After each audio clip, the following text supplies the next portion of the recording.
Oh boy. Megan Wachspress returned for her fourth game on Jeopardy. She won a 3-day total of $34,401 and won just by $2 for the second time in a run. My Bialik's instruction was, yesterday was the type of game we love here at Jeopardy. Competitive gameplay, high scores, and an exciting finish where it all comes down to Final Jeopardy. In the end, it was Megan Wachspress who emerged as champion, securing her victory by just $2 for the second time this week. We're looking forward to another great game as we welcome our new challengers, Sadie and Molly. While we all love these types of games that involve competitive gameplay, high scores, and an exciting finish, I like how Mayim said, yesterday was the type of game we love on one of the types of games I love, a ladies' night, and Mayim is currently hosting. I love how Molly looks so vintage. There have been a few potpourri-related categories recently. This time it's wordplay potpourri. Sadie got the first daily double. She wagered $600, got it right, and went to $1,000. The Schuylkill and Lee rivers are tributaries of this river. I wonder what Ken thought when he saw this. He complimented the pronunciation when Schuylkill was the answer. This time it came up in the question. Seen here, he's passed to British model Georgia May and to 7 other kids. Now it's time for Mick Jagger. Sorry, Mazen. I wonder what he thought when he saw this. And I wonder what Mick Jagger thought when he saw this too. In 2000, Duncan Jones directed a concert film of this legendary pop-born David Jones rocking out at the Roseland Ballroom. You can see Megan buzzing in as Sadie beat her to the buzzer and answered David Bowie. After she did, Megan sighed and Maya reminded us Megan's child is named for David Bowie. Don't worry, Megan. Let's hope a Rosalind Franklin question comes up. Sadie ended Single Jeopardy winning $4,600. Megan was in second place at $2,000, and Molly was in the red at -$400. The first daily double was a true daily double. The first daily double in Double Jeopardy was found early, as it was in Single Jeopardy. Molly got both of them and unfortunately answered wrong to the two she found. The first she risked $2,000 and went down to -$2,000. The second she risked $1,500 and went down to $500. I just noticed the second one she was at $2,000. So was there a $2,000 curse when she got the first and the second? Another curse does come up later on in this game. It can't be bargained with, it can't be reasoned with, and it absolutely will not stoop ever until you are dead. After nobody buzzed in, Mayim said, that Oh, that sounded more French than German. The audience laughed, and I wish this came up when Ryan was playing so he could have answered. I actually think this was the first time there was an impression of Arnold since Ryan made his debut. I love your impression, Mayim. Nobody answered the last question in Double Jeopardy. Molly was in third place at $3,300. Megan was in second place at $9,200. And Sadie was in the lead at $9,800. The Final Jeopardy category was 19th Century Contemporaries. I love how the one contestant who looks as classy as 19th century elegancy happened to be selected to appear when this Final Jeopardy category came up. Before Mayim revealed the question, she said, now we know Megan and Sadie will be defending against each other in this final. So Molly, you are very much in this game. The question was congratulating her on the 1869 release of her biography. Frederick Douglass wrote, I have wrought in the day, you in the night. I actually just noticed this the first time since the 8th of November when Frederick Douglass was in the Final Jeopardy round. I was torn between two Harriets, Harriet Tubman and Harriet Beecher Stowe. After Mayim confirmed the answer was Harriet Tubman, all she said was, that is correct, which is odd. Usually there's further context given as to how that's the answer. Well, looking at the question again, that seemed to be the context itself, I guess. All three ladies answered correctly. Well, not so fast there. When they got to Sadie's answer, Mayim said this. It looks like you were going for Harriet Tubman, but you did not finish, so unfortunately that is not going to be acceptable. This caused a lot of conflict among Jeopardy fans as they disagreed that Sadie didn't finish. They claimed Sadie wrote the answer completely. Fans took to social media to start the hashtag Sadie was robbed. There's an article by The Sun titled, What is Chaos? Jeopardy fans claim contestant was robbed of win as champ Megan Wachspress is ripped as a fluke after fourth victory. I was waiting for this article to be published. There was also a Reddit thread. If you are the producer, do you think Sadie Goldberger deserved to compete at Second Chance Tournament or to bring back as returning player for season 39 due to technicalities surrounding her FJ Responses penmanship issue? The Producer Should Invite Sadie at the Second Chance tournament received 572 votes, while The Producers Should Bring Back Sadie in season 39 got 598 votes. Everyone is saying Sadie should have won. Well, not everyone. LastNightOn.com posted this statement at the end after summarizing the game. Molly Fleming also came up with the correct response. Sadie Goldberger lost in a technicality as she was only able to write down Harriet Tubman as her response. The judges had no choice but to deem it unacceptable, handing Megan Wachspress the game. Sportskeeda, also known as K-Pop, posted this. While Megan Wachspress and Molly Fleming answered correctly, Sadie Goldberger lost only because of the wrong spelling. The latter wrote Harriet Tubman. They also posted the answers and results Final Jeopardy. Fickle Fame's summary was, Molly got it right. She bet 3,200 and finished with 6,500. Megan got it right too. Her 7,999 bet brought her up to $17,199. Sadie was on track for a correct response, but time ran out before she could complete Tubman. Sadie lost $7,500 and was left with $2,300. That made Megan Wachspress a 4-day champ with $51,601. Man, even Fickle Fame believes Sadie answered incorrectly. Alex Jacob tweeted, "Spoilers for Jeopardy! This will not be a popular take, but I agree with the judges tonight. Writing the answer in the allotted time is part of the game, and I don't think she got there. It's a close one. Looks to me like a desperate scribble at the end, knowing time was short." I'm sure you guys have come across Andy Saunders. He posts blogs and thoroughly goes over the Jeopardy games as well. Since I check out his blog every once in a while, I was curious and decided to see what his stance was. He posted Harriet Tubman too. He also adds these two notes under his Andy Thoughts section. As a viewer, you may not like the rule, but it is a rule. Incomplete Final Jeopardy responses are incorrect, and you have until the end of the timer to finish.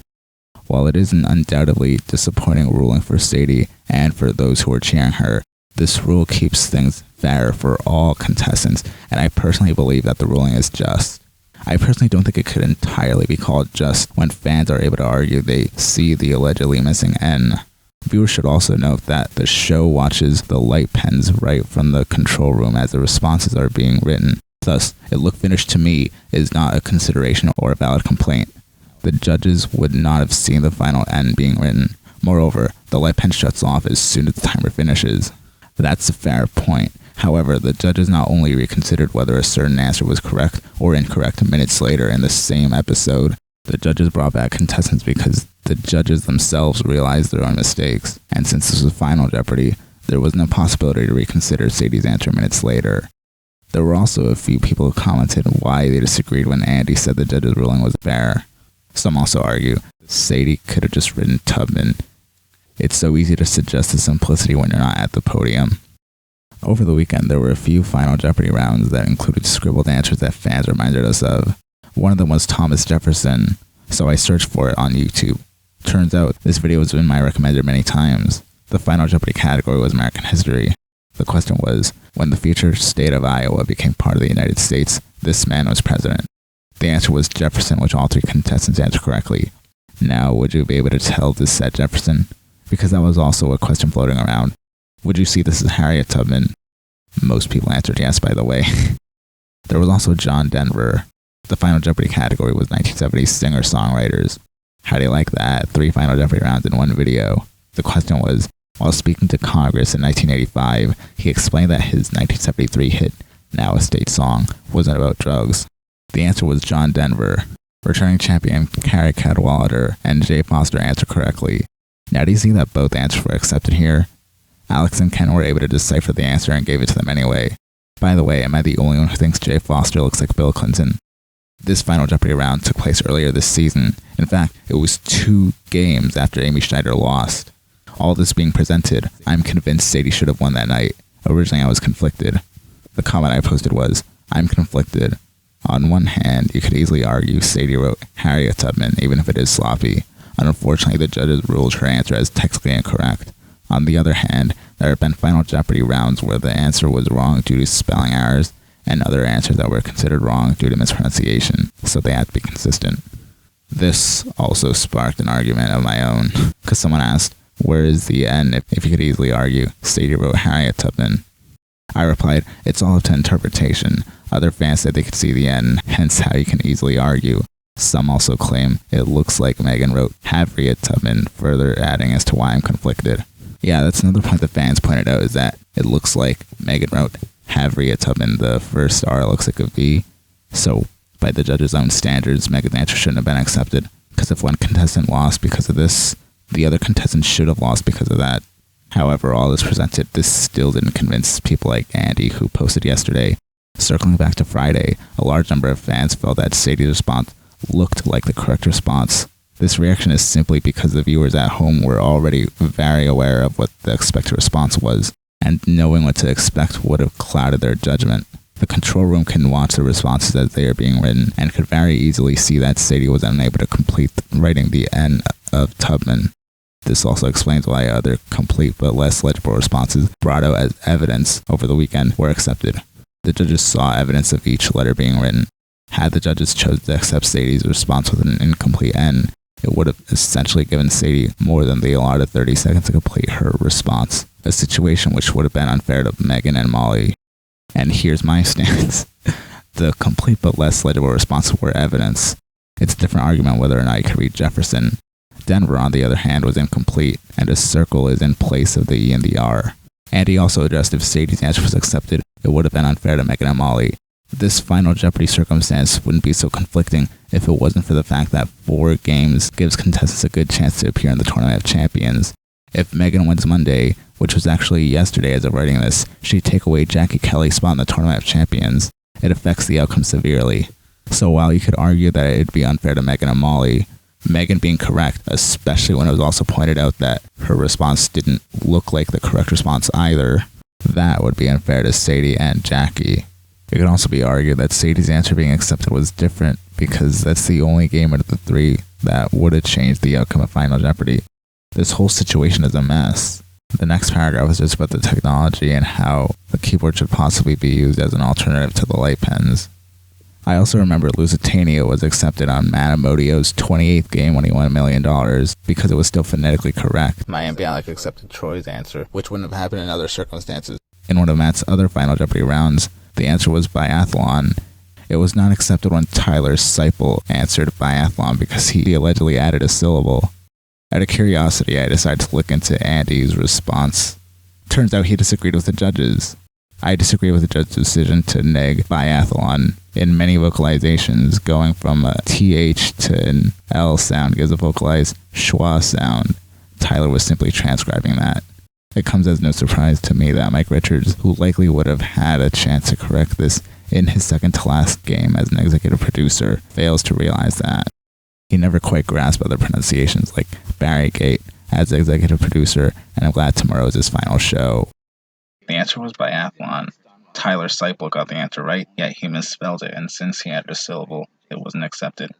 Lusitania was misspelled in a previous Final Jeopardy, and the judges were able to accept it. Mayim Bialik accepted Troy's answer, which wouldn't have happened in other circumstances. That's why I said that. Looking back, I didn't even really comment on the fact that biathlon had added a syllable, just that he had an extra letter, and that it wasn't accepted. I, of course, disagree, and think it should have been accepted. However, I don't understand why Andy said biathlon should have been accepted and Harriet Tubman shouldn't.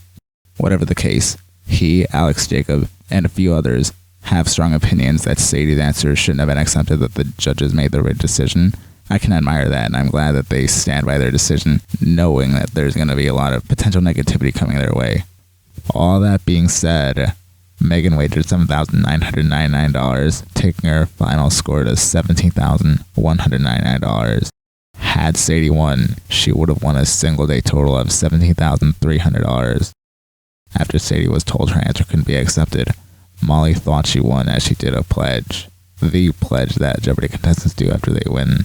Typically, you can see how bad Megan felt for Sadie after she was told she was a 4-day winner. Megan actually posted a tweet of her own. It's probably inappropriate for me to say anything about the judges' call in Final Jeopardy yesterday. You can see my immediate reaction on the tape, but will say I'd love to see Sadie compete again, if she wants to. She's a formidable and gracious player with impressive knowledge. I really admire Megan's sportsmanship. A lot is at stake on Monday's game. And as always, thank you for watching.